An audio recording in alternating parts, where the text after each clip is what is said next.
Guys তোমরা তো সবাই জানো যে আমি কাব্য ভাইয়ের কেজি ক্রিয়েটর গিল্ডে ছিলাম, বাট এখন যদি তোমরা আমার প্রোফাইলে যা দেখো যে আমি কিন্তু কোনো গিল্ডে নাই, কারণ আজকে আমি গিল্ড থেকে লিভ নিয়ে নিছি। তো গিল্ড থেকে বের হয়ে যাওয়ার পর কোনো কিছু আমার ভালো লাগতেছিল না, তাই লবিতে বসে থাকতে থাকতে একটা লোন হোল্ড ম্যাচ স্টার্ট করে দিই। ম্যাচ স্টার্ট হওয়ার পর আমি যখন অপোনেন্টের নামটা চেক করতে যাই, তখন নামটা দেখে মনে হচ্ছে এটা একজন মেয়ে। আর লোন হোল্ড ম্যাচে কিন্তু অপোনেন্টে মেয়ে পড়ে, এটা কিন্তু খুবই রেয়ার একটা জিনিস। যেহেতু অপোনেন্টে একজন মেয়ে পড়ছে, চলো তার সাথে একটু ফান করা যাক। আমি এখানে দাঁড়াই থাকবো, তাকে কোনো শুট দিব না। আয় আমার যে ইমোট দেখাইতেছে ভাই, এটা তো ভুল করলাম। এটা তাকে কিন্তু আমরা 4 রাউন্ডই সুযোগ দিব, সে কি করে সেটাই দেখে আগে। ভাই মারার পর আমার ইমোট দিতেছে, এটা কিছু হলো? ভাই এই মায়া তো আবারও ইমোট দিতেছে।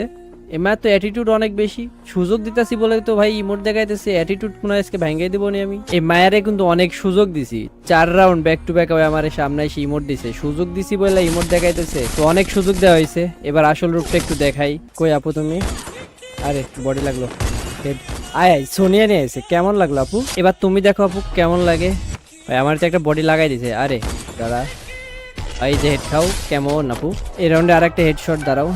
আরে কাবারে বেরোয়, এই তো হেডশট। এই রাউন্ডে আর একটা হেডশট, এই যে কেমন লাগে। এই শটটা নাকি মিস করলাম। ও এটা ভালো মারছি তো। তুমি ছেলে বা মেয়ে হও, আমার সাথে বদমাশি করবা, তোমার আমি সায়রা দিমু। মায়া তো দেখি আবার জয়েন রিকোয়েস্ট দিতেছে। ভাইয়া চলো অ্যাকসেপ্ট করি। ভাইয়া আপনি কি রিয়েল বানি 444? না আপু আমি ফেক বানি ত্রিপল 4। ভাইয়া আমার রিকোয়েস্টে অ্যাকসেপ্ট করবেন প্লিজ। সরি আপু, আমি ভাই বাদার ছাড়া ফ্রেন্ড লিস্টে কোনো মাইয়া এড করি না।